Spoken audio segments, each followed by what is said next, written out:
ನನ್ನ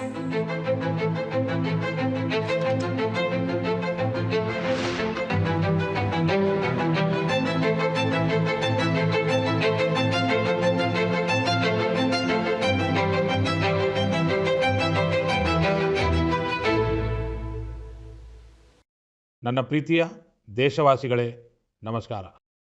ಮನ್ ಕಿ ಬಾತ್ ಕಾರ್ಯಕ್ರಮಕ್ಕೆ ನಿಮ್ಮೆಲ್ಲರಿಗೂ ಸ್ವಾಗತ. ಇಡೀ ದೇಶದಲ್ಲಿ ಈ ಸಮಯದಲ್ಲಿ ಹಬ್ಬಗಳ ಸಂಭ್ರಮ ಮನೆ ಮಾಡಿದೆ. ನಾವೆಲ್ಲರೂ ಕೆಲವು ದಿನಗಳ ಹಿಂದೆ ದೀಪಾವಳಿಯನ್ನು ಆಚರಿಸಿದ್ದೇವೆ ಮತ್ತು ಈಗ ಹೆಚ್ಚಿನ ಸಂಖ್ಯೆಯಲ್ಲಿ ಜನರು ಛಠ್ ಪೂಜೆಯಲ್ಲಿ ನಿರತರಾಗಿದ್ದಾರೆ. ಮನೆಗಳಲ್ಲಿ ಠೇಕುವಾವನ್ನು ತಯಾರಿಸಲಾಗುತ್ತಿದೆ. ಹಲವೆಡೆ ಘಾಟ್ಗಳನ್ನು ಸಿಂಗರಿಸಲಾಗುತ್ತಿದೆ. ಮಾರುಕಟ್ಟೆಗಳು ಕಳೆಗಟ್ಟಿವೆ. ಎಲ್ಲೆಡೆ ಶ್ರದ್ಧೆ, ಆತ್ಮೀಯತೆ ಮತ್ತು ಪರಂಪರೆಯ ಸಂಗಮ ಕಂಡುಬರುತ್ತಿದೆ.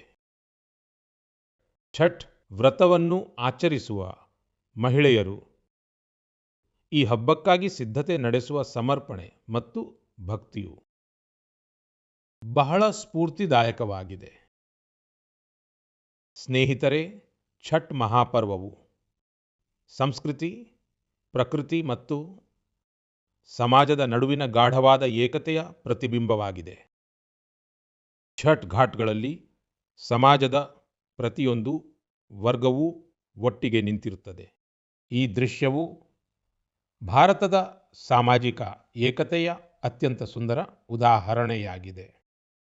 ನೀವು ದೇಶ ಮತ್ತು ಜಗತ್ತಿನ ಯಾವುದೇ ಮೂಲೆಯಲ್ಲಿದ್ದರೂ ಅವಕಾಶ ಸಿಕ್ಕರೆ ಛಠ್ ಉತ್ಸವದಲ್ಲಿ ಖಂಡಿತವಾಗಿಯೂ ಭಾಗವಹಿಸಿ. ಒಂದು ಅನನ್ಯ ಅನುಭವವನ್ನು ಸ್ವತಃ ಅನುಭವಿಸಿ. ನಾನು ಛಠಿ ಮಾತೆಗೆ ನಮಿಸುತ್ತೇನೆ. ಎಲ್ಲ ದೇಶವಾಸಿಗಳಿಗೆ, ವಿಶೇಷವಾಗಿ ಬಿಹಾರ, ಜಾರ್ಖಂಡ್ ಮತ್ತು ಪೂರ್ವಾಂಚಲದ ಜನರಿಗೆ ಛಠ್ ಮಹಾಪರ್ವದ ಶುಭಾಶಯಗಳನ್ನು ಕೋರುತ್ತೇನೆ. ಸ್ನೇಹಿತರೆ, ಹಬ್ಬಗಳ ಈ ಸಂದರ್ಭದಲ್ಲಿ ನಾನು ನಿಮ್ಮೆಲ್ಲರ ಹೆಸರಿನಲ್ಲಿ ಒಂದು ಪತ್ರವನ್ನು ಬರೆದು ನನ್ನ ಭಾವನೆಗಳನ್ನು ಹಂಚಿಕೊಂಡಿದ್ದೆ. ಈ ಬಾರಿ ಹಬ್ಬದ ಸಡಗರವನ್ನು ಇನ್ನಷ್ಟು ಹೆಚ್ಚಿಸಿದ ದೇಶದ ಸಾಧನೆಗಳನ್ನು ನಾನು ಪತ್ರದಲ್ಲಿ ಉಲ್ಲೇಖಿಸಿದ್ದೆ. ನನ್ನ ಪತ್ರಕ್ಕೆ ಉತ್ತರವಾಗಿ ದೇಶದ ಅನೇಕ ನಾಗರಿಕರು ನನಗೆ ತಮ್ಮ ಸಂದೇಶಗಳನ್ನು ಕಳುಹಿಸಿದ್ದಾರೆ. ನಿಜವಾಗಿಯೂ ಆಪರೇಷನ್ ಸಿಂಧೂರ್ ಪ್ರತಿಯೊಬ್ಬ ಭಾರತೀಯನನ್ನು ಹೆಮ್ಮೆಯಿಂದ ಬೀಗುವಂತೆ ಮಾಡಿದೆ. ಈ ಬಾರಿ ಒಂದು ಕಾಲದಲ್ಲಿ ಮಾವೋವಾದಿ ಭಯೋತ್ಪಾದನೆಯ ಕತ್ತಲು ಆವರಿಸಿದ್ದ ಪ್ರದೇಶಗಳಲ್ಲಿಯೂ ಸಂತೋಷದ ದೀಪಗಳನ್ನು ಬೆಳಗಲಾಯಿತು. ಜನರು ತಮ್ಮ ಮಕ್ಕಳ ಭವಿಷ್ಯವನ್ನು ಸಂಕಷ್ಟಕ್ಕೆ ದೂಡಿದ್ದ ಆ ಮಾವೋವಾದಿ ಭಯೋತ್ಪಾದನೆಯನ್ನು ಬೇರು ಸಮೇತ ಕಿತ್ತೊಗೆಯಲು ಬಯಸುತ್ತಾರೆ. GST ಉಳಿತಾಯ ಉತ್ಸವದ ಬಗ್ಗೆಯೂ ಜನರಲ್ಲಿ ಬಹಳ ಉತ್ಸಾಹವಿದೆ. ಈ ಬಾರಿ ಹಬ್ಬಗಳಲ್ಲಿ ಮತ್ತೊಂದು ಸಂತಸದ ವಿಷಯ ಕಂಡುಬಂದಿದೆ. ಮಾರುಕಟ್ಟೆಗಳಲ್ಲಿ ಸ್ವದೇಶಿ ವಸ್ತುಗಳ ಖರೀದಿ ಅಭೂತಪೂರ್ವವಾಗಿ ಹೆಚ್ಚಾಗಿದೆ. ಜನರು ನನಗೆ ಕಳುಹಿಸಿರುವ ಸಂದೇಶಗಳಲ್ಲಿ ಈ ಬಾರಿ ತಾವು ಯಾವೆಲ್ಲ ಸ್ವದೇಶಿ ವಸ್ತುಗಳನ್ನು ಖರೀದಿಸಿದ್ದೇವೆ ಎಂದು ತಿಳಿಸಿದ್ದಾರೆ. ಸ್ನೇಹಿತರೆ, ನಾನು ನನ್ನ ಪತ್ರದಲ್ಲಿ ಅಡುಗೆ ಎಣ್ಣೆಯ ಬಳಕೆಯನ್ನು 10% ಕಡಿಮೆ ಮಾಡುವಂತೆ ಆಗ್ರಹಿಸಿದ್ದೆ. ಇದಕ್ಕೂ ಕೂಡ ಜನರು ಬಹಳ ಸಕಾರಾತ್ಮಕವಾಗಿ ಸ್ಪಂದಿಸಿದ್ದಾರೆ. ಆತ್ಮೀಯ ಸ್ನೇಹಿತರೆ, ಸ್ವಚ್ಛತೆ ಮತ್ತು ಸ್ವಚ್ಛತೆಯ ಪ್ರಯತ್ನಗಳ ಬಗ್ಗೆಯೂ ನನಗೆ ಬಹಳಷ್ಟು ಸಂದೇಶಗಳು ಬಂದಿವೆ. ನಾನು ನಿಮ್ಮೊಂದಿಗೆ ದೇಶದ ವಿವಿಧ ನಗರಗಳ ಬಹಳ ಸ್ಫೂರ್ತಿದಾಯಕವಾದ ಕಥೆಗಳನ್ನು ಹಂಚಿಕೊಳ್ಳಲು ಬಯಸುತ್ತೇನೆ. ಛತ್ತೀಸ್ಗಢದ ಅಂಬಿಕಾಪುರದಲ್ಲಿ ನಗರದಿಂದ ಪ್ಲಾಸ್ಟಿಕ್ ತ್ಯಾಜ್ಯವನ್ನು ಸ್ವಚ್ಛಗೊಳಿಸಲು ಒಂದು ಅನನ್ಯ ಉಪಕ್ರಮವನ್ನು ಕೈಗೊಳ್ಳಲಾಗಿದೆ. ಅಂಬಿಕಾಪುರದಲ್ಲಿ ಗಾರ್ಬೇಜ್ ಕೆಫೆಗಳನ್ನು ನಡೆಸಲಾಗುತ್ತಿದೆ. ಈ ಕೆಫೆಗಳು ಪ್ಲಾಸ್ಟಿಕ್ ತ್ಯಾಜ್ಯಕ್ಕೆ ಪ್ರತಿಯಾಗಿ ಹೊಟ್ಟೆ ತುಂಬ ಊಟವನ್ನು ನೀಡುವ ಕೆಫೆಗಳಾಗಿವೆ. ಯಾರಾದರೂ ಒಬ್ಬ ವ್ಯಕ್ತಿ 1 kg ಪ್ಲಾಸ್ಟಿಕ್ ತೆಗೆದುಕೊಂಡು ಹೋದರೆ ಅವರಿಗೆ ಮಧ್ಯಾಹ್ನ ಅಥವಾ ರಾತ್ರಿಯ ಊಟ ಸಿಗುತ್ತದೆ ಮತ್ತು ಯಾರಾದರೂ ಅರ್ಧ kg ಪ್ಲಾಸ್ಟಿಕ್ ತೆಗೆದುಕೊಂಡು ಹೋದರೆ ಬೆಳಗಿನ ಉಪಹಾರ ಸಿಗುತ್ತದೆ. ಈ ಕೆಫೆಯನ್ನು ಅಂಬಿಕಾಪುರ ಮುನಿಸಿಪಲ್ ಕಾರ್ಪೊರೇಷನ್ ನಡೆಸುತ್ತದೆ. ಪ್ರೀತಿಯ ಸ್ನೇಹಿತರೆ, ಇದೇ ರೀತಿಯ ಅದ್ಭುತವನ್ನು ಬೆಂಗಳೂರಿನಲ್ಲಿ ಇಂಜಿನಿಯರ್ ಕಪಿಲ್ ಶರ್ಮಾ ಅವರು ಮಾಡಿದ್ದಾರೆ. ಬೆಂಗಳೂರನ್ನು ಕೆರೆಗಳ ನಗರ ಎಂದು ಕರೆಯಲಾಗುತ್ತದೆ ಮತ್ತು ಕಪಿಲ್ ಅವರು ಇಲ್ಲಿ ಕೆರೆಗಳಿಗೆ ಹೊಸ ಜೀವ ನೀಡುವ ಅಭಿಯಾನವನ್ನು ಪ್ರಾರಂಭಿಸಿದ್ದಾರೆ. ಕಪಿಲ್ ಅವರ ತಂಡವು ಬೆಂಗಳೂರು ಮತ್ತು ಸುತ್ತಮುತ್ತಲಿನ ಪ್ರದೇಶಗಳಲ್ಲಿ 40 ಬಾವಿಗಳು ಮತ್ತು 6 ಕೆರೆಗಳಿಗೆ ಪುನರ್ಜೀವನ ನೀಡಿದೆ. ವಿಶೇಷವೆಂದರೆ ಅವರು ತಮ್ಮ ಮಿಷನ್ನಲ್ಲಿ ಕಾರ್ಪೊರೇಟ್ಗಳು ಮತ್ತು ಸ್ಥಳೀಯ ಜನರನ್ನು ಕೂಡ ಸೇರಿಸಿಕೊಂಡಿದ್ದಾರೆ. ಅವರ ಸಂಸ್ಥೆಯು ಮರಗಳನ್ನು ನೆಡುವ ಅಭಿಯಾನದಲ್ಲಿಯೂ ತೊಡಗಿಸಿಕೊಂಡಿದೆ. ಸ್ನೇಹಿತರೆ, ಅಂಬಿಕಾಪುರ ಮತ್ತು ಬೆಂಗಳೂರಿನ ಈ ಸ್ಫೂರ್ತಿದಾಯಕ ಉದಾಹರಣೆಗಳು ತೋರಿಸಿಕೊಡುವುದೇನೆಂದರೆ, ಮನಸ್ಸು ಮಾಡಿದರೆ ಬದಲಾವಣೆ ಖಂಡಿತವಾಗಿಯೂ ಬಂದೇ ಬರುತ್ತದೆ. ಸ್ನೇಹಿತರೆ, ಬದಲಾವಣೆಯ ಮತ್ತೊಂದು ಪ್ರಯತ್ನದ ಉದಾಹರಣೆಯನ್ನು ನಾನು ನಿಮ್ಮೊಂದಿಗೆ ಹಂಚಿಕೊಳ್ಳಲು ಬಯಸುತ್ತೇನೆ. ನಿಮ್ಮೆಲ್ಲರಿಗೂ ತಿಳಿದಿರುವಂತೆ ಬೆಟ್ಟ ಮತ್ತು ಬಯಲು ಪ್ರದೇಶಗಳಲ್ಲಿ ಕಾಡುಗಳಿರುತ್ತವೆ. ಈ ಕಾಡುಗಳು ಮಣ್ಣನ್ನು ಹಿಡಿದಿಟ್ಟುಕೊಳ್ಳುತ್ತವೆ. ಅದೇ ರೀತಿಯ ಪ್ರಾಮುಖ್ಯತೆಯು ಸಮುದ್ರ ತೀರದಲ್ಲಿ ಮ್ಯಾಂಗ್ರೋವ್ಗಳಿಗೆ ಇರುತ್ತದೆ. ಮ್ಯಾಂಗ್ರೋವ್ಗಳು ಸಮುದ್ರದ ಉಪ್ಪು ನೀರು ಮತ್ತು ಜೌಗು ಪ್ರದೇಶದಲ್ಲಿ ಬೆಳೆಯುತ್ತವೆ ಮತ್ತು ಕಡಲ ಪರಿಸರ ವ್ಯವಸ್ಥೆಯ ಒಂದು ಪ್ರಮುಖ ಭಾಗವಾಗಿವೆ. ಸುನಾಮಿ ಅಥವಾ ಸೈಕ್ಲೋನ್ನಂತಹ ವಿಪತ್ತುಗಳು ಬಂದಾಗ ಈ ಮ್ಯಾಂಗ್ರೋವ್ಗಳು ಬಹಳ ಸಹಾಯಕವಾಗುತ್ತವೆ. ಸ್ನೇಹಿತರೆ, ಗುಜರಾತಿನ ಅರಣ್ಯ ಇಲಾಖೆಯು ಮ್ಯಾಂಗ್ರೋವ್ಗಳ ಈ ಮಹತ್ವವನ್ನು ಅರಿತು ವಿಶೇಷ ಅಭಿಯಾನವನ್ನು ನಡೆಸುತ್ತಿದೆ. 5 ವರ್ಷಗಳ ಹಿಂದೆ ಅಹಮದಾಬಾದ್ ಸಮೀಪದ ಧೋಲೇರಾದಲ್ಲಿ ಅರಣ್ಯ ಇಲಾಖೆಯ ತಂಡಗಳು ಮ್ಯಾಂಗ್ರೋವ್ಗಳನ್ನು ನೆಡುವ ಕೆಲಸವನ್ನು ಪ್ರಾರಂಭಿಸಿದವು ಮತ್ತು ಇಂದು ಧೋಲೇರಾ ಕರಾವಳಿಯು 3500 ಹೆಕ್ಟೇರ್ಗಳಿಗಿಂತಲೂ ಹೆಚ್ಚು ವಿಸ್ತೀರ್ಣದಲ್ಲಿ ಮ್ಯಾಂಗ್ರೋವ್ಗಳನ್ನು ಹೊಂದಿದೆ. ಈ ಮ್ಯಾಂಗ್ರೋವ್ಗಳ ಪರಿಣಾಮವು ಇಂದು ಇಡೀ ಪ್ರದೇಶದಲ್ಲಿ ಗೋಚರಿಸುತ್ತಿದೆ. ಜೊತೆಗೆ ಅಲ್ಲಿನ ಪರಿಸರ ವ್ಯವಸ್ಥೆಯಲ್ಲಿ ಡಾಲ್ಫಿನ್ಗಳ ಸಂಖ್ಯೆ ಹೆಚ್ಚಾಗಿದೆ. ಏಡಿಗಳು ಮತ್ತು ಇತರ ಜಲಚರ ಜೀವಿಗಳು ಕೂಡ ಹಿಂದಿಗಿಂತ ಹೆಚ್ಚು ಸಮೃದ್ಧವಾಗಿವೆ. ಇಷ್ಟೇ ಅಲ್ಲ, ಈಗ ಇಲ್ಲಿಗೆ ವಲಸೆ ಹಕ್ಕಿಗಳು ಕೂಡ ಹೆಚ್ಚಿನ ಸಂಖ್ಯೆಯಲ್ಲಿ ಬರುತ್ತಿವೆ. ಇದರಿಂದ ಅಲ್ಲಿನ ಪರಿಸರದ ಮೇಲೆ ಒಳ್ಳೆಯ ಪರಿಣಾಮ ಬೀರಿದೆ. ಧೋಲೇರಾದ ಮೀನುಗಾರರಿಗೂ ಕೂಡ ಲಾಭವಾಗುತ್ತಿದೆ.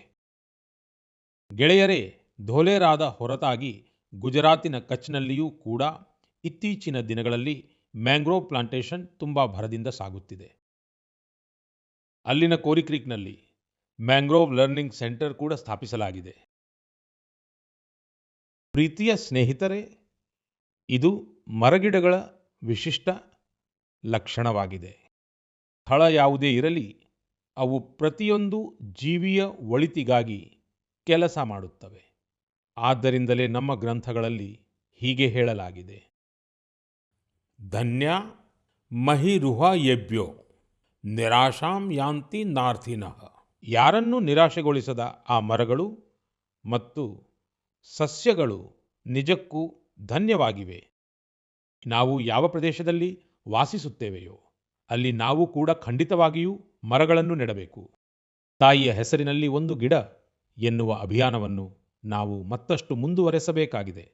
ನನ್ನ ಪ್ರೀತಿಯ ದೇಶ ಬಾಂಧವರೇ, ಮನ್ ಕಿ ಬಾತ್ನಲ್ಲಿ ನಾವು ಚರ್ಚಿಸುವ ವಿಷಯಗಳಲ್ಲಿ ನನಗೆ ಅತ್ಯಂತ ತೃಪ್ತಿ ನೀಡುವ ವಿಷಯ ಯಾವುದು ಎಂದು ನಿಮಗೆ ತಿಳಿದಿದೆಯೇ? ಈ ವಿಷಯಕ್ಕೆ ಸಂಬಂಧಿಸಿದಂತೆ ನಾನು ಹೇಳುವುದೇನೆಂದರೆ, ಮನ್ ಕಿ ಬಾತ್ನಲ್ಲಿ ನಾವು ಚರ್ಚಿಸುವ ವಿಷಯಗಳು ಸಮಾಜಕ್ಕಾಗಿ ಒಳ್ಳೆಯದನ್ನು, ನವೀನವಾದದ್ದನ್ನು ಮಾಡಲು ಜನರಿಗೆ ಸ್ಫೂರ್ತಿ ನೀಡುತ್ತವೆ ಎನ್ನುವುದು. ಇದರಿಂದ ನಮ್ಮ ಸಂಸ್ಕೃತಿ, ನಮ್ಮ ದೇಶದ ಹಲವು ಆಯಾಮಗಳು ಮುನ್ನೆಲೆಗೆ ಬರುತ್ತವೆ. ಸ್ನೇಹಿತರೆ, ನಿಮ್ಮಲ್ಲಿ ಹಲವರಿಗೆ ನೆನಪಿರಬಹುದು, ಅದೇನೆಂದರೆ ಸುಮಾರು 5 ವರ್ಷಗಳ ಹಿಂದೆ ನಾನು ಈ ಕಾರ್ಯಕ್ರಮದಲ್ಲಿ ಭಾರತೀಯ ತಳಿಯ ಶ್ವಾನ ಅಂದರೆ ನಾಯಿಗಳ ಬಗ್ಗೆ ಚರ್ಚಿಸಿದ್ದೆ. ನಾನು ದೇಶವಾಸಿಗಳೊಂದಿಗೆ ನಮ್ಮ ಭದ್ರತಾ ಪಡೆಗಳಿಗೂ ಭಾರತೀಯ ತಳಿಯ ನಾಯಿಗಳನ್ನು ಅಳವಡಿಸಿಕೊಳ್ಳುವಂತೆ ಆಗ್ರಹಿಸಿದ್ದೆ. ಏಕೆಂದರೆ ಅವು ನಮ್ಮ ಪರಿಸರ ಮತ್ತು ಸನ್ನಿವೇಶಗಳಿಗೆ ಅನುಗುಣವಾಗಿ ಹೆಚ್ಚು ಸುಲಭವಾಗಿ ಹೊಂದಿಕೊಳ್ಳುತ್ತವೆ. ನಮ್ಮ ಭದ್ರತಾ ಏಜೆನ್ಸಿಗಳು ಈ ನಿಟ್ಟಿನಲ್ಲಿ ಸಾಕಷ್ಟು ಶ್ಲಾಘನೀಯ ಪ್ರಯತ್ನಗಳನ್ನು ಮಾಡಿವೆ ಎಂದು ಹೇಳಲು ನನಗೆ ಸಂತೋಷವಾಗುತ್ತಿದೆ. BSF ಮತ್ತು ಸಿಆರ್ಪಿಎಫ್ ತಮ್ಮ ದಳಗಳಲ್ಲಿ ಭಾರತೀಯ ತಳಿಯ ನಾಯಿಗಳ ಸಂಖ್ಯೆಯನ್ನು ಹೆಚ್ಚಿಸಿವೆ. ನಾಯಿಗಳ ತರಬೇತಿಗಾಗಿ ಇರುವ ಬಿಎಸ್ಎಫ್ನ ನ್ಯಾಷನಲ್ ಟ್ರೈನಿಂಗ್ ಸೆಂಟರ್ ಗ್ವಾಲಿಯರ್ನ ಟೇಕನ್ಪುರ್ನಲ್ಲಿದೆ. ಇಲ್ಲಿ ಉತ್ತರ ಪ್ರದೇಶದ ರಾಮಪುರ್ ಹೌಂಡ್, ಕರ್ನಾಟಕ ಮತ್ತು ಮಹಾರಾಷ್ಟ್ರದ ಮುಧೋಳ ಹೌಂಡ್ಗಳ ಮೇಲೆ ವಿಶೇಷವಾಗಿ ಗಮನ ಹರಿಸಲಾಗುತ್ತಿದೆ. ಈ ಸೆಂಟರ್ನಲ್ಲಿ ತರಬೇತುದಾರರು ತಂತ್ರಜ್ಞಾನ ಮತ್ತು ಆವಿಷ್ಕಾರದ ಸಹಾಯದಿಂದ ಶ್ವಾನಗಳಿಗೆ ಉತ್ತಮ ರೀತಿಯಲ್ಲಿ ತರಬೇತಿ ನೀಡುತ್ತಿದ್ದಾರೆ. ವಿಶೇಷವೆಂದರೆ ಭಾರತೀಯ ತಳಿಯ ಶ್ವಾನಗಳ ವಿಶಿಷ್ಟ ಸಾಮರ್ಥ್ಯಗಳನ್ನು ಹೊರತರಲು ಅವುಗಳ ತರಬೇತಿ ಕೈಪಿಡಿಗಳನ್ನು ಮರುಬರೆಯಲಾಗಿದೆ. ಬೆಂಗಳೂರಿನಲ್ಲಿ ಸಿಆರ್ಪಿಎಫ್ನ ಡಾಗ್ ಬ್ರೀಡಿಂಗ್ ಅಂಡ್ ಟ್ರೈನಿಂಗ್ ಸ್ಕೂಲ್ನಲ್ಲಿ ಮಾಂಗ್ರೇಲ್ಸ್ ಮುಧೋಳ ಹೌಂಡ್, ಕೊಂಬೈ ಮತ್ತು ಪಾಂಡಿಕೋನಾದಂತಹ ಭಾರತೀಯ ಶ್ವಾನಗಳಿಗೆ ತರಬೇತಿ ನೀಡಲಾಗುತ್ತಿದೆ. ಸ್ನೇಹಿತರೆ, ಕಳೆದ ವರ್ಷ ಲಕ್ನೋದಲ್ಲಿ All India Police Duty Meet ಅನ್ನು ಆಯೋಜಿಸಲಾಗಿತ್ತು. ಆ ಸಮಯದಲ್ಲಿ ರಿಯಾ ಹೆಸರಿನ ಶ್ವಾನವು ಜನರ ಗಮನವನ್ನು ತನ್ನತ್ತ ಸೆಳೆದಿತ್ತು. ಇದು ಒಂದು ಮುಧೋಳ ಹೌಂಡ್ ಆಗಿದ್ದು ಇದನ್ನು ಬಿಎಸ್ಎಫ್ ಟ್ರೈನ್ ಮಾಡಿದೆ. ರಿಯಾ ಇಲ್ಲಿ ಅನೇಕ ಫಾರಿನ್ ಬ್ರೀಡ್ಗಳನ್ನು ಹಿಂದಿಕ್ಕಿ ಮೊದಲ ಬಹುಮಾನವನ್ನು ಗೆದ್ದಿತ್ತು. ಸ್ನೇಹಿತರೆ, ಈಗ ಬಿಎಸ್ಎಫ್ ತನ್ನ ಶ್ವಾನಗಳಿಗೆ ವಿದೇಶಿ ಹೆಸರುಗಳ ಬದಲು ಭಾರತೀಯ ಹೆಸರುಗಳನ್ನು ನೀಡುವ ಸಂಪ್ರದಾಯವನ್ನು ಪ್ರಾರಂಭಿಸಿದೆ. ನಮ್ಮ ದೇಶೀಯ ಶ್ವಾನಗಳು ಅದ್ಭುತ ಸಾಹಸವನ್ನು ಪ್ರದರ್ಶಿಸಿವೆ. ಕಳೆದ ವರ್ಷ ಛತ್ತೀಸ್ಗಢದ ಮಾವೋವಾದಿ ಪೀಡಿತ ಪ್ರದೇಶದಲ್ಲಿ ಗಸ್ತು ತಿರುಗುತ್ತಿದ್ದಾಗ ಸಿಆರ್ಪಿಎಫ್ನ ಒಂದು ದೇಶಿ ಶ್ವಾನವು 8 ಕೆಜಿ ಸ್ಫೋಟಕವನ್ನು ಪತ್ತೆ ಹಚ್ಚಿತ್ತು. ಬಿಎಸ್ಎಫ್ ಮತ್ತು ಸಿಆರ್ಪಿಎಫ್ ಈ ನಿಟ್ಟಿನಲ್ಲಿ ಮಾಡಿರುವ ಪ್ರಯತ್ನಗಳಿಗಾಗಿ ನಾನು ಅವುಗಳನ್ನು ಅಭಿನಂದಿಸುತ್ತೇನೆ. ಹಾಗೆ ನೋಡಿದರೆ ನಾನು ಅಕ್ಟೋಬರ್ 31ಕ್ಕಾಗಿಯೂ ಕಾಯುತ್ತಿದ್ದೇನೆ. ಇದು ಉಕ್ಕಿನ ಮನುಷ್ಯ ಸರ್ದಾರ್ ಪಟೇಲ್ ಅವರ ಜಯಂತಿಯ ದಿನವಾಗಿದೆ. ಈ ಸಂದರ್ಭದಲ್ಲಿ ಪ್ರತಿ ವರ್ಷ ಗುಜರಾತ್ನ ಏಕತಾ ನಗರದಲ್ಲಿ ಸ್ಟ್ಯಾಚ್ಯೂ ಆಫ್ ಯೂನಿಟಿಯ ಬಳಿ ವಿಶೇಷ ಸಮಾರಂಭಗಳನ್ನು ಆಯೋಜಿಸಲಾಗುತ್ತದೆ. ಇಲ್ಲಿಯೇ ಏಕತಾ ದಿವಸದ ಪೆರೇಡ್ ಕೂಡ ನಡೆಯುತ್ತದೆ ಮತ್ತು ಈ ಪೆರೇಡ್ನಲ್ಲಿ ಮತ್ತೊಮ್ಮೆ ಭಾರತೀಯ ಶ್ವಾನಗಳ ಸಾಮರ್ಥ್ಯದ ಪ್ರದರ್ಶನವಾಗಲಿದೆ. ನೀವು ಕೂಡ ಇದನ್ನು ಸಮಯ ಮಾಡಿಕೊಂಡು ತಪ್ಪದೇ ನೋಡಿ. ನನ್ನ ಪ್ರೀತಿಯ ದೇಶವಾಸಿಗಳೇ, ಸರ್ದಾರ್ ಪಟೇಲ್ ಅವರ 150ನೇ ಜಯಂತಿಯ ದಿನವು ಇಡೀ ದೇಶಕ್ಕೆ ಒಂದು ಬಹಳ ವಿಶೇಷವಾದ ಸಂದರ್ಭವಾಗಿದೆ. ಸರ್ದಾರ್ ಪಟೇಲ್ ಅವರು ಆಧುನಿಕ ಕಾಲದಲ್ಲಿ ರಾಷ್ಟ್ರದ ಶ್ರೇಷ್ಠ ವ್ಯಕ್ತಿಗಳಲ್ಲಿ ಒಬ್ಬರಾಗಿದ್ದಾರೆ. ಅವರ ವಿರಾಟ ವ್ಯಕ್ತಿತ್ವದಲ್ಲಿ ಅನೇಕ ಗುಣಗಳು ಒಟ್ಟಿಗೆ ಸೇರಿದ್ದವು. ಅವರು ಅತ್ಯಂತ ಪ್ರತಿಭಾವಂತ ವಿದ್ಯಾರ್ಥಿಯಾಗಿದ್ದರು. ಅವರು ಭಾರತ ಮತ್ತು ಬ್ರಿಟನ್ ಎರಡೂ ಕಡೆ ತಮ್ಮ ವಿದ್ಯಾಭ್ಯಾಸದಲ್ಲಿ ಅತ್ಯುತ್ತಮ ಪ್ರದರ್ಶನ ನೀಡಿದರು. ಅವರು ತಮ್ಮ ಕಾಲದ ಅತ್ಯಂತ ಯಶಸ್ವಿ ವಕೀಲರಲ್ಲಿ ಒಬ್ಬರಾಗಿದ್ದರು. ಅವರು ವಕೀಲ ವೃತ್ತಿಯಲ್ಲಿ ಇನ್ನೂ ಹೆಚ್ಚು ಹೆಸರು ಮಾಡಬಹುದಿತ್ತು. ಆದರೆ ಗಾಂಧೀಜಿಯವರಿಂದ ಪ್ರೇರಿತರಾಗಿ ಅವರು ತಮ್ಮನ್ನು ಸಂಪೂರ್ಣವಾಗಿ ಸ್ವಾತಂತ್ರ್ಯ ಚಳುವಳಿಗೆ ಸಮರ್ಪಿಸಿಕೊಂಡರು. ಖೇಡಾ ಸತ್ಯಾಗ್ರಹದಿಂದ ಹಿಡಿದು ಬೋರ್ಸದ್ ಸತ್ಯಾಗ್ರಹದವರೆಗೆ ಅನೇಕ ಚಳುವಳಿಗಳಲ್ಲಿ ಅವರ ಕೊಡುಗೆಯನ್ನು ಇಂದಿಗೂ ಸ್ಮರಿಸಲಾಗುತ್ತದೆ. ಅಹಮದಾಬಾದ್ ಮುನಿಸಿಪಾಲಿಟಿಯ ಮುಖ್ಯಸ್ಥರಾಗಿ ಅವರ ಅಧಿಕಾರಾವಧಿಯೂ ಐತಿಹಾಸಿಕವಾಗಿತ್ತು. ಅವರು ಸ್ವಚ್ಛತೆ ಮತ್ತು ಸುಶಾಸನಕ್ಕೆ ಅತ್ಯುನ್ನತ ಆದ್ಯತೆ ನೀಡಿದ್ದರು. ಉಪ ಪ್ರಧಾನಮಂತ್ರಿ ಮತ್ತು ಗೃಹ ಮಂತ್ರಿಯಾಗಿ ಅವರು ನೀಡಿದ ಕೊಡುಗೆಗಾಗಿ ನಾವೆಲ್ಲರೂ ಸದಾ ಅವರಿಗೆ ಋಣಿಯಾಗಿರುತ್ತೇವೆ. ಸ್ನೇಹಿತರೆ, ಸರ್ದಾರ್ ಪಟೇಲ್ ಅವರು ಭಾರತದ ಅಧಿಕಾರಶಾಹಿ ಚೌಕಟ್ಟಿಗೆ ಬಲವಾದ ಅಡಿಪಾಯವನ್ನು ಹಾಕಿದರು. ದೇಶದ ಏಕತೆ ಮತ್ತು ಸಮಗ್ರತೆಗಾಗಿ ಅವರು ಸಾಟಿಯಿಲ್ಲದ ಪ್ರಯತ್ನಗಳನ್ನು ಮಾಡಿದರು. ನಾನು ನಿಮ್ಮೆಲ್ಲರಲ್ಲಿ ಆಗ್ರಹಿಸುವುದೇನೆಂದರೆ, ಅಕ್ಟೋಬರ್ 31ರಂದು ಸರ್ದಾರ್ ಸಾಹೇಬರ ಜಯಂತಿಯ ನಿಮಿತ್ತ ದೇಶದಾದ್ಯಂತ ನಡೆಯಲಿರುವ ರನ್ ಫಾರ್ ಯೂನಿಟಿಯಲ್ಲಿ ನೀವು ಕೂಡ ಭಾಗವಹಿಸಿ. ಆದರೆ ಒಬ್ಬರೇ ಅಲ್ಲ, ಎಲ್ಲರ ಜೊತೆಯಲ್ಲಿ ಭಾಗವಹಿಸಿ. ಒಂದು ರೀತಿಯಲ್ಲಿ ಇದು ಯುವಜನರ ಪ್ರಜ್ಞೆಗೆ ಒಂದು ಸಂದರ್ಭವಾಗಬೇಕು. ಏಕತೆಯ ಓಟವು ಒಗ್ಗಟ್ಟನ್ನು ಬಲಪಡಿಸುತ್ತದೆ. ಏಕತೆಯ ದಾರದಲ್ಲಿ ಭಾರತವನ್ನು ಹೆಣೆದ ಆ ಮಹಾನ್ ವ್ಯಕ್ತಿಗೆ ನಾವು ಸಲ್ಲಿಸುವ ನಿಜವಾದ ಗೌರವ ಇದಾಗಿದೆ. ನನ್ನ ಪ್ರೀತಿಯ ದೇಶವಾಸಿಗಳೇ, ಚಹಾದೊಂದಿಗಿನ ನನ್ನ ನಂಟಿನ ಬಗ್ಗೆ ನೀವೆಲ್ಲರೂ ಬಲ್ಲಿರಿ. ಆದರೆ ಇಂದು ಮನ್ ಕಿ ಬಾತ್ನಲ್ಲಿ ಕಾಫಿಯ ಬಗ್ಗೆ ಏಕೆ ಚರ್ಚಿಸಬಾರದು ಎಂದು ಯೋಚಿಸಿದೆ. ನಿಮಗೆ ನೆನಪಿರಬಹುದು, ಕಳೆದ ವರ್ಷ ನಾವು ಮನ್ ಕಿ ಬಾತ್ನಲ್ಲಿ ಅರಾಕು ಕಾಫಿ ಬಗ್ಗೆ ಮಾತನಾಡಿದ್ದೆವು. ಕೆಲವು ಸಮಯದ ಹಿಂದೆ ಒಡಿಶಾದ ಅನೇಕ ಜನರು ನನ್ನೊಂದಿಗೆ ಕೋರಾಪುಟ್ ಕಾಫಿಯ ಬಗ್ಗೆ ತಮ್ಮ ಭಾವನೆಗಳನ್ನು ಹಂಚಿಕೊಂಡಿದ್ದರು. ಅವರು ನನಗೆ ಪತ್ರ ಬರೆದು ಮನ್ ಕಿ ಬಾತ್ನಲ್ಲಿ ಕೋರಾಪುಟ್ ಕಾಫಿಯ ಬಗ್ಗೆಯೂ ಚರ್ಚೆಯಾಗಲಿ ಎಂದು ಹೇಳಿದ್ದರು. ಸ್ನೇಹಿತರೆ, ಕೋರಾಪುಟ್ ಕಾಫಿಯ ರುಚಿ ಅದ್ಭುತವಾಗಿರುತ್ತದೆ ಎಂದು ನನಗೆ ತಿಳಿಸಲಾಗಿದೆ. ಮತ್ತು ಅಷ್ಟೇ ಅಲ್ಲ, ರುಚಿಯ ಜೊತೆಗೆ ಕಾಫಿ ಕೃಷಿಯು ಜನರಿಗೆ ಪ್ರಯೋಜನವನ್ನು ನೀಡುತ್ತಿದೆ. ಕೋರಾಪುಟ್ನಲ್ಲಿ ಕೆಲವರು ತಮಗಿರುವ ಉತ್ಸಾಹದಿಂದಾಗಿ ಕಾಫಿ ಕೃಷಿ ಮಾಡುತ್ತಿದ್ದಾರೆ. ಅವರು ಕಾರ್ಪೊರೇಟ್ ವಲಯದಲ್ಲಿ ಒಳ್ಳೆಯ ನೌಕರಿಯಲ್ಲಿದ್ದರು. ಆದರೆ ಅವರಿಗೆ ಕಾಫಿಯ ಮೇಲೆ ಅಷ್ಟೊಂದು ಪ್ರೀತಿ ಇದೆ. ಅದಕ್ಕಾಗಿಯೇ ಅವರು ಈ ಕ್ಷೇತ್ರವನ್ನು ಪ್ರವೇಶಿಸಿ ಈಗ ಯಶಸ್ವಿಯಾಗಿ ಕೆಲಸ ಮಾಡುತ್ತಿದ್ದಾರೆ. ಕಾಫಿಯಿಂದಾಗಿ ಜೀವನದಲ್ಲಿ ಸುಖಕರ ಬದಲಾವಣೆ ಕಂಡುಕೊಂಡ ಅನೇಕ ಮಹಿಳೆಯರು ಇದ್ದಾರೆ. ಕಾಫಿಯಿಂದ ಅವರಿಗೆ ಗೌರವ ಮತ್ತು ಸಮೃದ್ಧಿ ಎರಡೂ ಲಭಿಸಿದೆ.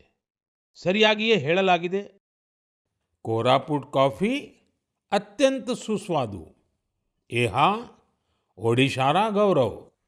ಸ್ನೇಹಿತರೆ, ವಿಶ್ವದಾದ್ಯಂತ ಭಾರತದ ಕಾಫಿ ಬಹಳ ಜನಪ್ರಿಯವಾಗುತ್ತಿದೆ. ಕರ್ನಾಟಕದ ಚಿಕ್ಕಮಗಳೂರು, ಕೊಡಗು ಮತ್ತು ಹಾಸನವಿರಲಿ, ತಮಿಳುನಾಡಿನ ಪಳನಿ, ಶೇವರಾಯ್, ನೀಲಗಿರಿ ಮತ್ತು ಅಣ್ಣಾಮಲೈ ಪ್ರದೇಶಗಳಿರಲಿ, ಕರ್ನಾಟಕ ತಮಿಳುನಾಡು ಗಡಿಯಲ್ಲಿರುವ ಬಿಳಿಗಿರಿ ಪ್ರದೇಶವಿರಲಿ ಅಥವಾ ಕೇರಳದ ವಯನಾಡ್, ತಿರುವಾಂಕೂರು ಮತ್ತು ಮಲಬಾರ್ ಪ್ರದೇಶಗಳಿರಲಿ, ಭಾರತದ ಕಾಫಿಯ ವೈವಿಧ್ಯತೆ ನೋಡಲು ಅತ್ಯಂತ ಆಕರ್ಷಕವಾಗಿದೆ. ನಮ್ಮ ಈಶಾನ್ಯ ಭಾಗವು ಕಾಫಿ ಬೆಳೆಯುವಲ್ಲಿ ಮುನ್ನಡೆಯುತ್ತಿದೆ ಎಂದು ನನಗೆ ತಿಳಿದು ಬಂದಿದೆ. ಇದರಿಂದ ವಿಶ್ವದಾದ್ಯಂತ ಭಾರತೀಯ ಕಾಫಿಯ ಗುರುತು ಮತ್ತಷ್ಟು ಬಲಗೊಳ್ಳುತ್ತಿದೆ. ಅದಕ್ಕಾಗಿಯೇ ಕಾಫಿ ಪ್ರಿಯರು ಹೇಳುತ್ತಾರೆ, India's coffee is coffee at its finest. It is brewed in India and loved by the world. ನನ್ನ ಪ್ರೀತಿಯ ದೇಶವಾಸಿಗಳೇ, ಈಗ ಮನ್ ಕಿ ಬಾತ್ನಲ್ಲಿ ನಮ್ಮೆಲ್ಲರ ಮನಸ್ಸಿಗೆ ಬಹಳ ಹತ್ತಿರವಿರುವ ಒಂದು ವಿಷಯದ ಬಗ್ಗೆ ಮಾತನಾಡೋಣ. ಈ ವಿಷಯ ನಮ್ಮ ರಾಷ್ಟ್ರೀಯ ಹಾಡಾಗಿದೆ. ಭಾರತದ ರಾಷ್ಟ್ರೀಯ ಹಾಡು ಅಂದರೆ ವಂದೇ ಮಾತರಂ. ಇದು ಎಂತಹ ಗೀತೆ ಎಂದರೆ ಇದರ ಮೊದಲ ಶಬ್ದವೇ ನಮ್ಮ ಹೃದಯದಲ್ಲಿ ಭಾವನೆಗಳ ಹೊಳೆಯನ್ನು ಹರಿಸುತ್ತದೆ. ವಂದೇ ಮಾತರಂ. ಸ್ನೇಹಿತರೆ, ಈ ಒಂದು ಶಬ್ದದಲ್ಲಿ ಎಷ್ಟೊಂದು ಭಾವನೆಗಳಿವೆ, ಎಷ್ಟೊಂದು ಶಕ್ತಿ ಇದೆ. ಸಹಜವಾಗಿ ಇದು ನಮಗೆ ಭಾರತಾಂಬೆಯ ವಾತ್ಸಲ್ಯದ ಅನುಭವವನ್ನು ನೀಡುತ್ತದೆ. ಆತ್ಮೀಯರೇ, ಇದು ನಮಗೆ ಭಾರತಾಂಬೆಯ ಮಕ್ಕಳಾಗಿ ನಮ್ಮ ಜವಾಬ್ದಾರಿಗಳ ಅರಿವನ್ನು ಕೂಡ ಮೂಡಿಸುತ್ತದೆ. ಕಷ್ಟದ ಸಮಯದಲ್ಲಿ ವಂದೇ ಮಾತರಂ ಘೋಷಣೆಯು 140 ಕೋಟಿ ಭಾರತೀಯರನ್ನು ಏಕತೆಯ ಶಕ್ತಿಯಿಂದ ಬೆಸೆಯುತ್ತದೆ. ಸ್ನೇಹಿತರೆ, ರಾಷ್ಟ್ರಭಕ್ತಿ, ಭಾರತಾಂಬೆಯ ಮೇಲಿನ ಪ್ರೀತಿ, ಇದು ಶಬ್ದಗಳನ್ನು ಮೀರಿದ ಭಾವನೆಯಾಗಿದ್ದರೆ ವಂದೇ ಮಾತರಂ ಆ ಅಮೂರ್ತ ಭಾವನೆಗೆ ಮೂರ್ತ ಸ್ವರೂಪ ನೀಡುವ ಗೀತೆಯಾಗಿದೆ.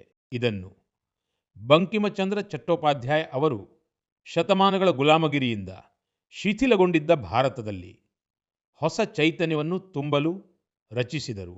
ವಂದೇ ಮಾತರಂ ಅನ್ನು 19ನೇ ಶತಮಾನದಲ್ಲಿ ರಚಿಸಲಾಗಿದ್ದರು. ಅದರ ಭಾವನೆಯು ಭಾರತದ ಸಾವಿರಾರು ವರ್ಷಗಳ ಹಳೆಯ ಅಮರ ಚೇತನದೊಂದಿಗೆ ಬೆಸೆದುಕೊಂಡಿತ್ತು. ವೇದಗಳು ಯಾವ ಭಾವವನ್ನು ಮಾತಾ ಭೂಮಿ ಪುತ್ರೋ ಅಹಂ ಪೃಥಿವ್ಯಾಃ ಸ್ಫುರಿಸಿ ಭಾರತೀಯ ನಾಗರಿಕತೆಗೆ ಅಡಿಪಾಯ ಹಾಕಿದ್ದವೋ, ಬಂಕಿಮಚಂದ್ರರು ವಂದೇ ಮಾತರಂ ರಚಿಸುವ ಮೂಲಕ ತಾಯ್ನಾಡು ಮತ್ತು ಅದರ ಮಕ್ಕಳ ನಡುವಿನ ಅದೇ ಸಂಬಂಧವನ್ನು ಭಾವನಾತ್ಮಕವಾಗಿ ಒಂದು ಮಂತ್ರದ ರೂಪದಲ್ಲಿ ಕಟ್ಟಿಕೊಟ್ಟರು. ಸ್ನೇಹಿತರೆ, ನಾನು ಇದ್ದಕ್ಕಿದ್ದಂತೆ ವಂದೇ ಮಾತರಂ ಬಗ್ಗೆ ಇಷ್ಟೊಂದು ಮಾತನಾಡುತ್ತಿರುವುದು ಏಕೆ ಎಂದು ನೀವು ಯೋಚಿಸುತ್ತಿರಬಹುದು. ವಾಸ್ತವವಾಗಿ ಕೆಲವೇ ದಿನಗಳಲ್ಲಿ, ಅಂದರೆ ನವೆಂಬರ್ 7ರಂದು ನಾವು ವಂದೇ ಮಾತರಂನ 150ನೇ ವರ್ಷದ ಉತ್ಸವಕ್ಕೆ ಪ್ರವೇಶಿಸುತ್ತಿದ್ದೇವೆ. 150 ವರ್ಷಗಳ ಹಿಂದೆ ವಂದೇ ಮಾತರಂ ರಚನೆಯಾಗಿತ್ತು ಮತ್ತು 1896ರಲ್ಲಿ ಗುರುದೇವ ರವೀಂದ್ರನಾಥ್ ಟ್ಯಾಗೋರ್ ಅವರು ಮೊದಲ ಬಾರಿಗೆ ಇದನ್ನು ಹಾಡಿದ್ದರು. ಸ್ನೇಹಿತರೆ, ವಂದೇ ಮಾತರಂ ಗೀತೆಯನ್ನು ಹಾಡುವಾಗ ಕೋಟ್ಯಂತರ ದೇಶವಾಸಿಗಳು ಯಾವಾಗಲೂ ರಾಷ್ಟ್ರ ಪ್ರೇಮದ ಉತ್ತುಂಗವನ್ನು ಅನುಭವಿಸಿದ್ದಾರೆ. ವಂದೇ ಮಾತರಂ ಗೀತೆಯ ಪ್ರತಿ ಪದಗಳಲ್ಲಿ ನಮ್ಮ ತಲೆಮಾರುಗಳು ಭಾರತದ ಒಂದು ಜೀವಂತ ಮತ್ತು ಭವ್ಯ ರೂಪವನ್ನು ಕಂಡಿವೆ. ಸುಜಲಾಂ ಸುಫಲಾಂ ಮಲಯಜ ಶೀತಲಾಂ ಸಸ್ಯ ಶ್ಯಾಮಲಾಂ ಮಾತರಂ ವಂದೇ ಮಾತರಂ. ನಾವು ಇಂತಹದ್ದೇ ಭಾರತವನ್ನು ನಿರ್ಮಿಸಬೇಕಿದೆ. ವಂದೇ ಮಾತರಂ ನಮ್ಮ ಈ ಪ್ರಯತ್ನಗಳಲ್ಲಿ ಸದಾ ನಮ್ಮ ಪ್ರೇರಣೆಯಾಗಲಿದೆ. ಆದ್ದರಿಂದ ನಾವು ವಂದೇ ಮಾತರಂನ 150ನೇ ವರ್ಷವನ್ನು ಕೂಡ ಸ್ಮರಣೀಯವಾಗಿಸಬೇಕಿದೆ. ಮುಂದಿನ ಪೀಳಿಗೆಗಾಗಿ ಈ ಸಂಸ್ಕಾರದ ಸಿರಿಯನ್ನು ನಾವು ಮುಂದುವರೆಸಿಕೊಂಡು ಹೋಗಬೇಕಿದೆ. ಮುಂದಿನ ದಿನಗಳಲ್ಲಿ ವಂದೇ ಮಾತರಂಗೆ ಸಂಬಂಧಿಸಿದಂತೆ ದೇಶದಲ್ಲಿ ಅನೇಕ ಕಾರ್ಯಕ್ರಮಗಳನ್ನು ಆಯೋಜಿಸಲಾಗುತ್ತದೆ. ಆತ್ಮೀಯರೇ, ವಂದೇ ಮಾತರವನ್ನು ಗೌರವದಿಂದ ಹಾಡಲು ನಾವೆಲ್ಲ ದೇಶವಾಸಿಗಳು ಸಹ ಸ್ವಯಂ ಪ್ರೇರಿತ ಪ್ರಯತ್ನಗಳನ್ನು ಮಾಡಬೇಕೆಂದು ನಾನು ಬಯಸುತ್ತೇನೆ. ನೀವು ನಿಮ್ಮ ಸಲಹೆಗಳನ್ನು #ವಂದೇ ಮಾತರಂ 150ರೊಂದಿಗೆ ನನಗೆ ತಪ್ಪದೇ ಕಳುಹಿಸಿ. #ವಂದೇ ಮಾತರಂ 150. ನಿಮ್ಮ ಸಲಹೆಗಳಿಗಾಗಿ ನಾನು ಕಾಯುತ್ತಿರುತ್ತೇನೆ ಮತ್ತು ನಾವೆಲ್ಲರೂ ಈ ಸಂದರ್ಭವನ್ನು ಐತಿಹಾಸಿಕವಾಗಿಸಲು ಕೆಲಸ ಮಾಡೋಣ. ನನ್ನ ಆತ್ಮೀಯ ದೇಶವಾಸಿಗಳೇ, ಸಂಸ್ಕೃತ ಎಂಬ ಹೆಸರನ್ನು ಕೇಳಿದಾಗ ನಮ್ಮ ಮನಸ್ಸಿಗೆ ಬರುವುದು ನಮ್ಮ ಧರ್ಮಗ್ರಂಥಗಳು, ವೇದಗಳು, ಈ ಉಪನಿಷತ್ತುಗಳು, ಪುರಾಣಗಳು, ಶಾಸ್ತ್ರಗಳು, ಪ್ರಾಚೀನ ಜ್ಞಾನ ಹಾಗೂ ವಿಜ್ಞಾನ, ಆಧ್ಯಾತ್ಮಿಕತೆ ಮತ್ತು ತತ್ವಶಾಸ್ತ್ರ. ಆದರೆ ಒಂದು ಕಾಲದಲ್ಲಿ ಇವೆಲ್ಲವುಗಳ ಜೊತೆಗೆ ಸಂಸ್ಕೃತವು ಸಂಭಾಷಣೆಯ ಭಾಷೆಯೂ ಆಗಿತ್ತು. ಆ ಯುಗದಲ್ಲಿ ಅಧ್ಯಯನ ಮತ್ತು ಸಂಶೋಧನೆ ಸಂಸ್ಕೃತದಲ್ಲಿಯೇ ನಡೆಸಲಾಗುತ್ತಿತ್ತು. ನಾಟಕ ಪ್ರದರ್ಶನವೂ ಸಹ ಸಂಸ್ಕೃತದಲ್ಲಿಯೇ ನಡೆಯುತ್ತಿದ್ದವು. ಆದರೆ ದುರದೃಷ್ಟವಶಾತ್ ಗುಲಾಮಗಿರಿಯ ಕಾಲಘಟ್ಟದಲ್ಲಿಯೂ ಮತ್ತು ಸ್ವಾತಂತ್ರ್ಯದ ನಂತರವೂ ಸಂಸ್ಕೃತವು ನಿರಂತರವಾಗಿ ಉಪೇಕ್ಷೆಗೆ ಒಳಗಾಯಿತು. ಈ ಕಾರಣದಿಂದಾಗಿ ಯುವ ಪೀಳಿಗೆಯಲ್ಲಿ ಸಂಸ್ಕೃತದ ಬಗೆಗಿನ ಆಕರ್ಷಣೆಯೂ ಕಡಿಮೆಯಾಗುತ್ತಾ ಹೋಯಿತು. ಆದರೆ ಸ್ನೇಹಿತರೆ, ಈಗ ಕಾಲ ಬದಲಾಗುತ್ತಿದೆ. ಆದ್ದರಿಂದ ಸಂಸ್ಕೃತದ ಕಾಲವೂ ಬದಲಾಗುತ್ತಿದೆ. ಸಂಸ್ಕೃತಿ ಮತ್ತು ಸಾಮಾಜಿಕ ಮಾಧ್ಯಮ ಪ್ರಪಂಚವು ಸಂಸ್ಕೃತಕ್ಕೆ ಹೊಸ ಪ್ರಾಣವಾಯುವನ್ನು ನೀಡಿದೆ.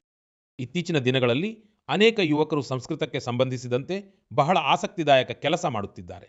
ನೀವು ಸಾಮಾಜಿಕ ಮಾಧ್ಯಮಕ್ಕೆ ಹೋದರೆ ನಿಮಗೆ ಅಂತಹ ಅನೇಕ ರೀಲ್ಸ್ ಕಾಣಸಿಗುತ್ತವೆ. ಅಲ್ಲಿ ಅನೇಕ ಯುವಕರು ಸಂಸ್ಕೃತದಲ್ಲಿ ಮತ್ತು ಸಂಸ್ಕೃತದ ಬಗ್ಗೆ ಮಾತನಾಡುವುದು ಕಾಣಿಸುತ್ತದೆ. ಅನೇಕರಂತೂ ತಮ್ಮ ಸಾಮಾಜಿಕ ಮಾಧ್ಯಮ ವಾಹಿನಿಯ ಮೂಲಕ ಸಂಸ್ಕೃತವನ್ನು ಕಲಿಸುತ್ತಾರೆ. ಅಂತಹವರ ಪೈಕಿ ಯುವ ಕಂಟೆಂಟ್ ಕ್ರಿಯೇಟರ್ ಸಹೋದರ ಯಶ್ ಸಾಲುಂಕೆ ಅವರು ಕೂಡ ಒಬ್ಬರು. ಯಶ್ ಅವರ ವಿಶೇಷತೆ ಏನೆಂದರೆ ಅವರು ಕಂಟೆಂಟ್ ಕ್ರಿಯೇಟರ್ ಕೂಡ ಹೌದು ಮತ್ತು ಕ್ರಿಕೆಟಿಗರೂ ಹೌದು. ಸಂಸ್ಕೃತದಲ್ಲಿ ಮಾತನಾಡುತ್ತಾ ಕ್ರಿಕೆಟ್ ಆಡುವ ಅವರ ರೀಲನ್ನು ಜನರು ಬಹಳ ಇಷ್ಟಪಟ್ಟಿದ್ದಾರೆ. ನೀವು ಕೂಡ ಇದನ್ನು ಕೇಳಿ. ಪಶ್ಯತು ಅಹಂ ಕಥಂ ಕ್ರೀಡಾಮಿ. ದೇವರಾಜ ಸೇವ್ಯಮಾನ ಪಾವನಾಂಗ್ರಿ ಪಂಕಜಂ ಜ್ಞಾನಯಜ್ಞ ಸೂತ್ರಮಿಂದು ಶೇಖರಂ ಕೃಪಾಕರ. ಪ್ರಾತಃ ನೂತನಂ ಕಂದುಕಂ ಗೃಹ್ಣಾತು. ನಾರದಾದಿ ಯೋಗಿ ವೃಂದವಂದಿತಂ ದಿಗಂಬರಂ. ಇಮಂ ಕಂದುಕಂ ಸಾವಧಾನೇನ ಪಶ್ಯ ಚಷಟಕಾಯ ತಾಡಯ. ಆಶಿಕಾಪುರಾಧಿನಾಥ ಕಾಲಭೈರವಂ ಭಜೆ ಕಾಲಭೈರವಂ ಭಜೆ. ಸ್ನೇಹಿತರೆ, ಕಮಲಾ ಮತ್ತು ಜಾಹ್ನವಿ ಎಂಬ ಇಬ್ಬರು ಸಹೋದರಿಯರ ಕೆಲಸವು ಅದ್ಭುತವಾಗಿದೆ. ಈ ಇಬ್ಬರು ಸಹೋದರಿಯರು ಆಧ್ಯಾತ್ಮಿಕತೆ, ತತ್ವಶಾಸ್ತ್ರ ಮತ್ತು ಸಂಗೀತದ ಕುರಿತು ಕಂಟೆಂಟ್ ಅನ್ನು ರಚಿಸುತ್ತಾರೆ. ಇದೇ ರೀತಿಯ ಮತ್ತೊಬ್ಬ ಯುವಕನ ಸಂಸ್ಕೃತ ಛಾತ್ರೋಹಂ ಎಂಬ ಚಾನೆಲ್ ಇನ್ಸ್ಟಾಗ್ರಾಂನಲ್ಲಿ ಇದೆ. ಈ ಚಾನೆಲ್ ನಡೆಸುವ ಯುವ ಸ್ನೇಹಿತ ಸಂಸ್ಕೃತಕ್ಕೆ ಸಂಬಂಧಿಸಿದ ಮಾಹಿತಿಯನ್ನು ನೀಡುವುದಲ್ಲದೆ ಅವರು ಸಂಸ್ಕೃತದಲ್ಲಿ ಹಾಸ್ಯದ ವಿಡಿಯೋಗಳನ್ನು ಸಹ ಮಾಡುತ್ತಾರೆ. ಯುವಕರು ಸಂಸ್ಕೃತದಲ್ಲಿರುವ ಈ ವಿಡಿಯೋಗಳನ್ನು ಬಹಳ ಇಷ್ಟಪಡುತ್ತಾರೆ. ನಿಮ್ಮಲ್ಲಿ ಅನೇಕ ಸ್ನೇಹಿತರು ಸಮಸ್ತಿಯವರ ವಿಡಿಯೋಗಳನ್ನು ಕೂಡ ನೋಡಿರಬಹುದು. ಸ್ನೇಹಿತರೆ, ಸಮಸ್ತಿಯವರು ಸಂಸ್ಕೃತದಲ್ಲಿ ತಮ್ಮ ಹಾಡುಗಳನ್ನು ವಿವಿಧ ರೀತಿಯಲ್ಲಿ ಪ್ರಸ್ತುತಪಡಿಸುತ್ತಾರೆ. ಇನ್ನೊಬ್ಬ ಯುವಕ ಭಾವೇಶ್ ಭೀಮ್ನಾಥನಿ. ಭಾವೇಶ್ ಅವರು ಸಂಸ್ಕೃತ ಶ್ಲೋಕಗಳು, ಆಧ್ಯಾತ್ಮಿಕ ದರ್ಶನ ಮತ್ತು ಸಿದ್ಧಾಂತಗಳ ಬಗ್ಗೆ ಮಾತನಾಡುತ್ತಾರೆ. ಸ್ನೇಹಿತರೆ, ಭಾಷೆಯು ಯಾವುದೇ ನಾಗರಿಕತೆಯ ಮೌಲ್ಯಗಳು ಮತ್ತು ಸಂಪ್ರದಾಯಗಳ ವಾಹಕವಾಗಿರುತ್ತದೆ. ಸಂಸ್ಕೃತವು ಈ ಕರ್ತವ್ಯವನ್ನು ಸಾವಿರಾರು ವರ್ಷಗಳ ಕಾಲ ನಿರ್ವಹಿಸಿದೆ. ಈಗ ಸಂಸ್ಕೃತಕ್ಕಾಗಿಯೂ ಕೆಲವು ಯುವಕರು ತಮ್ಮ ಕರ್ತವ್ಯವನ್ನು ನಿರ್ವಹಿಸುತ್ತಿರುವುದನ್ನು ನೋಡುವುದು ಸಂತೋಷದ ಸಂಗತಿಯಾಗಿದೆ. ನನ್ನ ಪ್ರೀತಿಯ ದೇಶವಾಸಿಗಳೇ, ಈಗ ನಾನು ನಿಮ್ಮನ್ನು ಸ್ವಲ್ಪ ಹಿಂದಕ್ಕೆ ಕರೆದೊಯ್ಯುತ್ತೇನೆ. ನೀವು 20ನೇ ಶತಮಾನದ ಆರಂಭಿಕ ಕಾಲಘಟ್ಟವನ್ನು ಕಲ್ಪಿಸಿಕೊಳ್ಳಿ. ಆ ಸಮಯದಲ್ಲಿ ಬಹಳಷ್ಟು ಕಾಲದವರೆಗೆ ಸ್ವಾತಂತ್ರ್ಯದ ಭರವಸೆಯೇ ಇರಲಿಲ್ಲ. ಇಡೀ ಭಾರತದಲ್ಲಿ ಬ್ರಿಟಿಷರು ಶೋಷಣೆಯ ಎಲ್ಲ ಎಲ್ಲೆಗಳನ್ನು ಮೀರಿದ್ದರು ಮತ್ತು ಆ ಕಾಲದಲ್ಲಿ ಹೈದರಾಬಾದಿನ ದೇಶಭಕ್ತ ಜನರಿಗೆ ದಬ್ಬಾಳಿಕೆಯ ಕಾಲವು ಇನ್ನೂ ಭಯಾನಕವಾಗಿತ್ತು.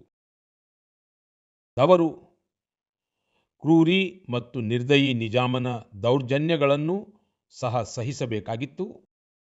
ಬಡವರು, ವಂಚಿತರು ಮತ್ತು ಆದಿವಾಸಿ ಸಮುದಾಯಗಳ ಮೇಲಿನ ದೌರ್ಜನ್ಯಕ್ಕೆ ಯಾವುದೇ ಮಿತಿಯೇ ಇರಲಿಲ್ಲ. ಅವರ ಭೂಮಿಯನ್ನು ಕಸಿದುಕೊಳ್ಳಲಾಗುತ್ತಿತ್ತು.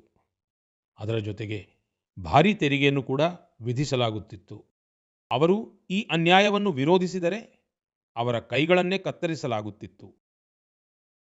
ಸ್ನೇಹಿತರೆ, ಅಂತಹ ಕಠಿಣ ಸಮಯದಲ್ಲಿ ಸುಮಾರು 20 ವರ್ಷದ ಯುವಕನೊಬ್ಬ ಈ ಅನ್ಯಾಯದ ವಿರುದ್ಧ ನಿಂತಿದ್ದನು.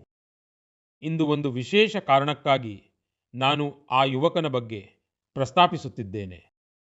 ಅವನ ಹೆಸರನ್ನು ಹೇಳುವ ಮೊದಲು ನಾನು ಅವನ ವೀರತೆಯ ಬಗ್ಗೆ ನಿಮಗೆ ಹೇಳುತ್ತೇನೆ. ಸ್ನೇಹಿತರೆ, ಆ ಕಾಲದಲ್ಲಿ ನಿಜಾಮನ ವಿರುದ್ಧ ಒಂದು ಮಾತು ಮಾತನಾಡುವುದು ಅಪರಾಧವಾಗಿತ್ತು. ಆ ಯುವಕನು ಸಿದ್ದಿಕಿ ಎಂಬ ನಿಜಾಮನ ಅಧಿಕಾರಿಗೆ ಬಹಿರಂಗ ಸವಾಲು ಹಾಕಿದ್ದನು. ನಿಜಾಮನು ಸಿದ್ದಿಕಿಯನ್ನು ರೈತರ ಬೆಳೆಗಳನ್ನು ವಶಪಡಿಸಿಕೊಳ್ಳಲು ಕಳುಹಿಸಿದ್ದನು. ಆದರೆ ದೌರ್ಜನ್ಯದ ವಿರುದ್ಧದ ಈ ಹೋರಾಟದಲ್ಲಿ ಆ ಯುವಕನು ಸಿದ್ದಿಕಿಯನ್ನು ಕೊಂದು ಹಾಕಿದನು. ಅವನು ಬಂಧನದಿಂದ ತಪ್ಪಿಸಿಕೊಳ್ಳುವುದರಲ್ಲಿಯೂ ಯಶಸ್ವಿಯಾದನು. ನಿಜಾಮನ ದಬ್ಬಾಳಿಕೆಯ ಪೊಲೀಸರಿಂದ ತಪ್ಪಿಸಿಕೊಂಡು ಆ ಯುವಕನು ಅಲ್ಲಿಂದ 100 ಕಿಲೋಮೀಟರ್ ದೂರದಲ್ಲಿರುವ ಅಸ್ಸಾಂ ತಲುಪಿದನು. ಸ್ನೇಹಿತರೆ, ನಾನು ಯಾರ ಬಗ್ಗೆ ಚರ್ಚಿಸುತ್ತಿದ್ದೇನೆಂದರೆ ಅವರೇ ಮಹಾನ್ ವ್ಯಕ್ತಿ ಕೊಮರಂ ಭೀಮ್. ಈಗ ಅಕ್ಟೋಬರ್ 22ರಂದೇ ಅವರ ಜನ್ಮ ಜಯಂತಿಯನ್ನು ಆಚರಿಸಲಾಗಿದೆ. ಕೊಮರಂ ಭೀಮ್ ಅವರ ಆಯಸ್ಸು ಬಹಳ ದೀರ್ಘವಾಗಿರಲಿಲ್ಲ. ಅವರು ಕೇವಲ 40 ವರ್ಷಗಳ ಕಾಲ ಮಾತ್ರ ಬದುಕಿದ್ದರು. ಆದರೆ ತಮ್ಮ ಜೀವಿತಾವಧಿಯಲ್ಲಿ ಅವರು ಅಸಂಖ್ಯಾತ ಜನರ, ವಿಶೇಷವಾಗಿ ಆದಿವಾಸಿ ಸಮಾಜದ ಹೃದಯದಲ್ಲಿ ಅಳಿಸಲಾಗದ ಛಾಪು ಮೂಡಿಸಿದರು. ಅವರು ನಿಜಾಮನ ವಿರುದ್ಧ ಹೋರಾಡುತ್ತಿದ್ದ ಜನರಲ್ಲಿ ಹೊಸ ಶಕ್ತಿಯನ್ನು ತುಂಬಿದರು. ಅವರು ತಮ್ಮ ವ್ಯೂಹಾತ್ಮಕ ಕೌಶಲ್ಯಕ್ಕಾಗಿಯೂ ಹೆಸರುವಾಸಿಯಾಗಿದ್ದರು. ನಿಜಾಮನ ಆಳ್ವಿಕೆಗೆ ಅವರು ಬಹಳ ದೊಡ್ಡ ಸವಾಲಾಗಿದ್ದರು. 1940ರಲ್ಲಿ ನಿಜಾಮನ ಜನರು ಅವರ ಹತ್ಯೆ ಮಾಡಿದ್ದರು. ಯುವಕರು ಅವರ ಬಗ್ಗೆ ಸಾಧ್ಯವಾದಷ್ಟು ತಿಳಿದುಕೊಳ್ಳಲು ಪ್ರಯತ್ನಿಸಬೇಕು ಎಂದು ನಾನು ಆಗ್ರಹಿಸುತ್ತೇನೆ. ಕೊಮರಂ ಭೀಮ್ ಕಿ నా వినమ్ర నివాళి ఆయన్ ప్రజల హృదయాల్లో ఎప్పటికీ ನಿಲಿಚಿ ఉంటారు. ಸ್ನೇಹಿತರೆ, ಮುಂದಿನ ತಿಂಗಳ 15ನೇ ತಾರೀಖಿನಂದು ನಾವು ಜನಜಾತಿಯ ಗೌರವ ದಿವಸವನ್ನು ಆಚರಿಸಲಿದ್ದೇವೆ. ಇದು ಭಗವಾನ್ ಬಿರ್ಸಾ ಮುಂಡಾ ಅವರ ಜಯಂತಿಯ ಶುಭ ಸಂದರ್ಭವಾಗಿದೆ. ನಾನು ಭಗವಾನ್ ಬಿರ್ಸಾ ಮುಂಡಾ ಅವರಿಗೆ ಶ್ರದ್ಧಾಪೂರ್ವಕವಾಗಿ ನಮಿಸುತ್ತೇನೆ. ದೇಶದ ಸ್ವಾತಂತ್ರ್ಯಕ್ಕಾಗಿ ಮತ್ತು ಬುಡಕಟ್ಟು ಸಮುದಾಯದ ಹಕ್ಕುಗಳಿಗಾಗಿ ಅವರು ಮಾಡಿದ ಕೆಲಸವು ಹೋಲಿಸಲಾಗದ್ದು. ನನಗೆ ಜಾರ್ಖಂಡ್ನಲ್ಲಿರುವ ಭಗವಾನ್ ಬಿರ್ಸಾ ಮುಂಡಾ ಅವರ ಗ್ರಾಮ ಉಲಿಹಾತುಗೆ ಹೋಗುವ ಅವಕಾಶ ಸಿಕ್ಕಿದ್ದು ನನ್ನ ಸೌಭಾಗ್ಯ. ನಾನು ಅಲ್ಲಿನ ಮಣ್ಣನ್ನು ಹಣೆಗೆ ಹಚ್ಚಿಕೊಂಡು ನಮಿಸಿದ್ದೆ. ಭಗವಾನ್ ಬಿರ್ಸಾ ಮುಂಡಾ ಮತ್ತು ಕೊಮರಂ ಭೀಮ್ ಅವರಂತೆಯೇ ನಮ್ಮ ಆದಿವಾಸಿ ಸಮುದಾಯಗಳಲ್ಲಿ ಇನ್ನೂ ಅನೇಕ ಮಹಾನ್ ವ್ಯಕ್ತಿಗಳು ಆಗಿ ಹೋಗಿದ್ದಾರೆ. ನೀವು ಅವರ ಬಗ್ಗೆ ಖಂಡಿತವಾಗಿ ಓದಬೇಕು ಎಂಬುದು ನನ್ನ ಆಗ್ರಹ, ನನ್ನ ಪ್ರೀತಿಯ ದೇಶ ಬಾಂಧವರೇ, ಮನ್ ಕಿ ಬಾತ್ ಕಾರ್ಯಕ್ರಮಕ್ಕಾಗಿ ನೀವು ಕಳುಹಿಸಿದ ಅಸಂಖ್ಯಾತ ಸಂದೇಶಗಳು ನನಗೆ ತಲುಪುತ್ತವೆ. ಅನೇಕರು ಈ ಸಂದೇಶಗಳಲ್ಲಿ ತಮ್ಮ ಸುತ್ತಮುತ್ತಲಿನ ಪ್ರತಿಭಾವಂತ ವ್ಯಕ್ತಿಗಳ ಬಗ್ಗೆ ಚರ್ಚಿಸುತ್ತಾರೆ. ನಮ್ಮ ಪುಟ್ಟ ನಗರಗಳಲ್ಲಿ, ಪಟ್ಟಣಗಳಲ್ಲಿ, ಹಳ್ಳಿಗಳಲ್ಲಿಯೂ ನವೀನ ಕಲ್ಪನೆಗಳ ಮೇಲೆ ಕೆಲಸ ನಡೆಯುತ್ತಿದೆ ಎಂದು ಓದಿ ನನಗೆ ಬಹಳ ಸಂತೋಷವಾಗಿದೆ. ಸೇವಾ ಮನೋಭಾವದಿಂದ ಸಮಾಜವನ್ನು ಬದಲಾಯಿಸುವಲ್ಲಿ ತೊಡಗಿರುವಂತಹ ವ್ಯಕ್ತಿಗಳು ಅಥವಾ ಗುಂಪುಗಳು ನಿಮಗೆ ತಿಳಿದಿದ್ದರೆ ದಯವಿಟ್ಟು ನನಗೆ ತಿಳಿಸಿ. ನಾನು ಎಂದಿನಂತೆ ನಿಮ್ಮ ಸಂದೇಶಗಳಿಗಾಗಿ ಕಾಯುತ್ತಿರುತ್ತೇನೆ. ಮುಂದಿನ ತಿಂಗಳು ನಾವು ಮನ್ ಕಿ ಬಾತ್ನ ಮತ್ತೊಂದು ಸಂಚಿಕೆಯಲ್ಲಿ ಭೇಟಿಯಾಗೋಣ. ಕೆಲವು ಹೊಸ ವಿಷಯಗಳೊಂದಿಗೆ ಭೇಟಿಯಾಗೋಣ. ಅಲ್ಲಿಯವರೆಗೂ ನಾನು ನಿಮ್ಮಿಂದ ವಿದಾಯ ಕೋರುತ್ತೇನೆ. ನಿಮ್ಮೆಲ್ಲರಿಗೂ ತುಂಬು ಹೃದಯದ ಧನ್ಯವಾದಗಳು. ನಮಸ್ಕಾರ.